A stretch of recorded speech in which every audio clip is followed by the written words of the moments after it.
Kind thanks go to CuriosityStream for sponsoring today's episode.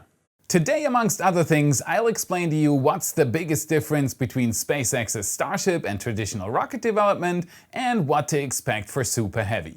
What about it? Go for launch. We're go for launch. Looks like it's handled.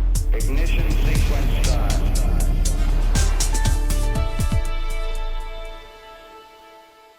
My name is Felix and I am your host for today's episode of What About It. And as always, there has been a lot going on in the space industry lately, so let's dive right in. Starship updates. Before SpaceX came into existence, the general opinion about rocket development was that it could take decades from a first design to the finished and ready for flight result. Development times even slowed down throughout the decades after the Apollo program. The general idea was that developing a new idea from scratch would actually be bad, as proven and old technology was more reliable and safer to operate.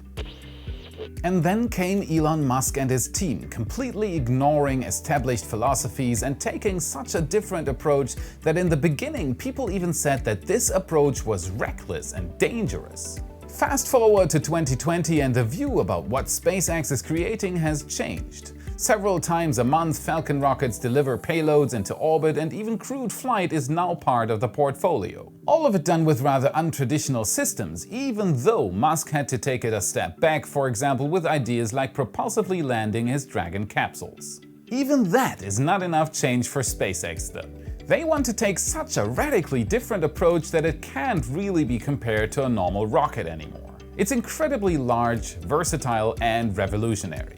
An idea for a different age of spaceflight. And it's safe to say that it won't take decades to get this idea operational.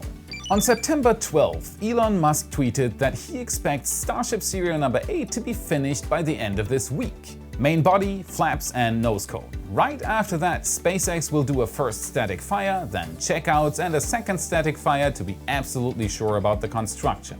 Once all that is done, which in theory should take another week or so, SpaceX will be ready to take the first fully built Starship prototype to a height of 20 kilometers or 60,000 feet. So a 20-kilometer flight is to be expected in the first week of October already. This flight will be special in many ways. If successful, it will give SpaceX first real in-flight aerodynamics data. Smaller hops are good for testing internal plumbing, engine integration, thrust vector and reaction control systems. They are able to test weld strength and see if the general design is able to withstand the needed forces. What these smaller hops are not enough for though is for collecting data on flight behavior. The Starship will reach much higher speeds. The engines will ignite for a much longer time. There will be much more fuel inside the tanks. Corey from Seabase 3D did a wonderful job of showing the difference between serial number 6 and 8 on his latest animation. Check him out on Twitter, link is in the description. It's not clear yet if serial number 8 will attempt a belly flop maneuver and skydive its way back down, but even without this key feature, SpaceX is now leaving the small 150-meter hops behind. Many were surprised when Musk said that a first Super Heavy prototype would maybe even fly by the end of next month. The reason becomes clear with his recent statement of a 20-kilometer flight within the next 2 weeks. SpaceX is just not planning on lingering around and doing small hops for a prolonged time. The internal plan is likely set to short intervals for milestones. 2 small hops to 150 meters, then a few hops to 20 kilometers. Then, as soon as possible, orbital flights to test re-entry and Starship and Super Heavy landings. We're so stuck in thinking that this takes decades to develop, where SpaceX shows us every week that milestones can in fact be achieved in short succession. A huge thank you goes to Mauricio from RGV Aerial again for doing these flybys for all of us. Check out his Patreon and consider becoming a patron. Help him out with some gas money for his plane, he deserves it. Maybe the best indicator for a fast schedule in Boca Chica right now is the new high bay. When such a large building is being constructed, it normally takes time. Half a year, maybe longer. SpaceX though doesn't plan in so much time. Musk needs a high bay done before the end of next month. He needs Super Heavy boosters. He wants to go for tests as soon as humanly possible. And so the workers in Boca Chica did what needed to be done. They stacked level upon level so fast that every week I was able to talk about the progress. Now it's almost finished. Towering over everything at the construction site, the new high bay is almost ready for business. And right after it's possible at all to do work inside, maybe even before it's completely finished, SpaceX workers will start stacking work on the floor. First Super Heavy segments are likely already worked on inside the large construction tents next to it. It's pretty incredible. There are no empty stretches, no breaks or pauses, no delay at all. It's always onwards to the next milestone. Right next to the high bay is the mid bay, SpaceX's Starship construction hangar. Serial number 5 and 6, the two prototypes that recently did the successful 150-meter hops, are sitting out in the open now. After being the big milestone for around 4 weeks, they are now already obsolete. And Musk is openly thinking about making serial number 6 a monument at the road to South Padre. After being asked by Gene and Rachel from S Padre Island if he'd consider the idea, he only replied asking if there was anyone able to provide a boat service. And serial number 8 is racing towards its launch. Also visible on the shot from RGV Aerial Photography are two new aft flaps, delivered by semi-truck to the construction site. It's not clear yet if serial number 8 will be able to actuate the flaps or if they are just being put on to get data on aerodynamics, but they will be mounted. At the small bay, SpaceX's nose cone and fairing department parts come and go. Right now there are 2 pairs of forward fins, 2 fairings, 3 nose cones and 1 already assembled nose section. It's still not clear which nose will be used for serial number 8, but there are plenty to choose from. Same as for the aft fins though, none of the noses seem to be equipped with actuators for the forward flaps. So it might be possible that serial number 8 won't be able to wiggle its flaps just yet. Which is no big deal at all, as serial number 9, 10 and 11 are already in development as well. Not long and SpaceX will be in need for a Starship prototype graveyard. Below one of the pairs of forward flaps aerodynamic covers can be seen, and even further down below the small bay, COPV production seems to be running hot as well. Parts, parts, parts, parts, parts, parts. The steady stream of Starship prototypes seems to have good supply. The same picture can be seen at the growing launch complex. SpaceX is putting large amounts of work into preparing it for the next step, higher and more frequent flights. There's no time to be wasted. SpaceX wants this done by yesterday.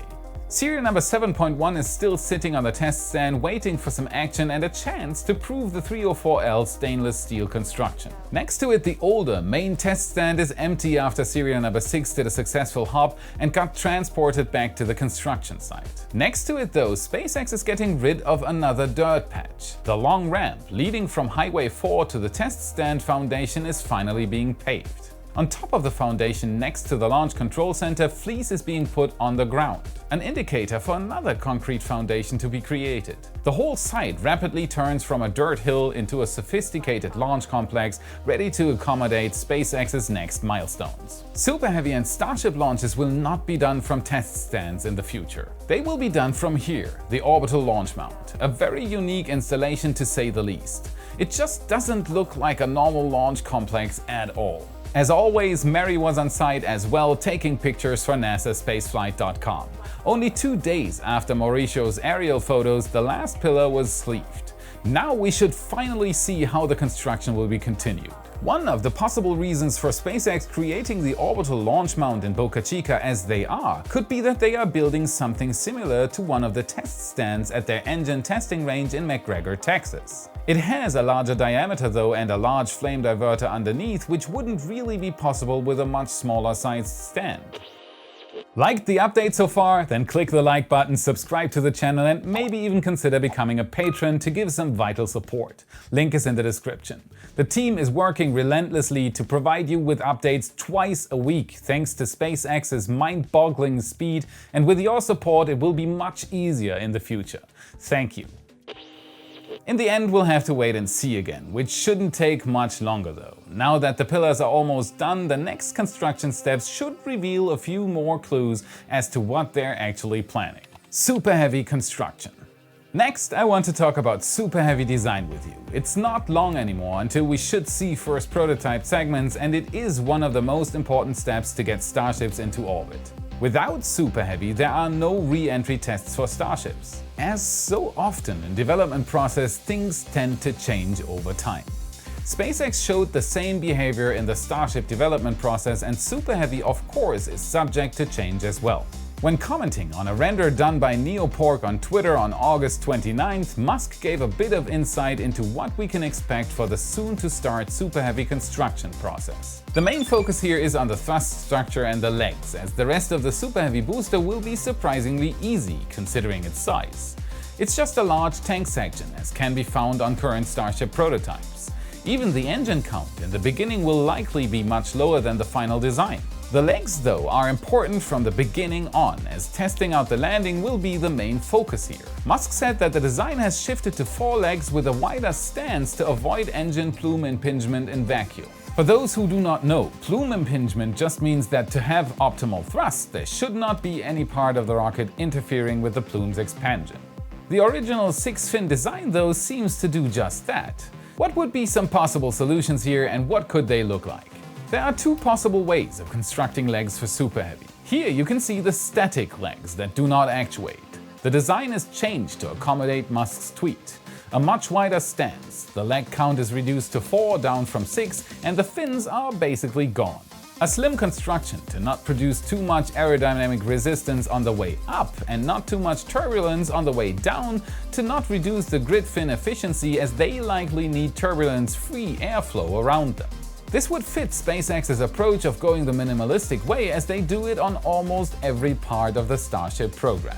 Another possible option would be so-called Falcon-style legs, a flip-out design that can already be seen on Falcon 9 and Heavy rockets. It would fit Musk's requirement in every regard and arguably have a few more advantages compared to fixed legs. Flip-out legs should weigh less, be more aerodynamic due to the fact that they are folded in on ascent, and in theory should be able to be as strong as static legs. There are downsides too though. A flip-out leg is more complex and has more parts. This does mean that there are more potential opportunities for failures. A static leg does not have a failed deployment. It does not need to be retracted either, which on Falcon 9 boosters is a rather timely operation. There are pros and cons. Musk recently also stated that Super Heavy will have less engines and no big fins. So the legs won't need to act as a sort of stabilizer, and the extended skirt will most likely be gone. Less engines free up space inside the skirt for more gimbal room and get rid of the need to extend the hull on the bottom. If SpaceX does consider flip-out legs, a straight hull would be very helpful.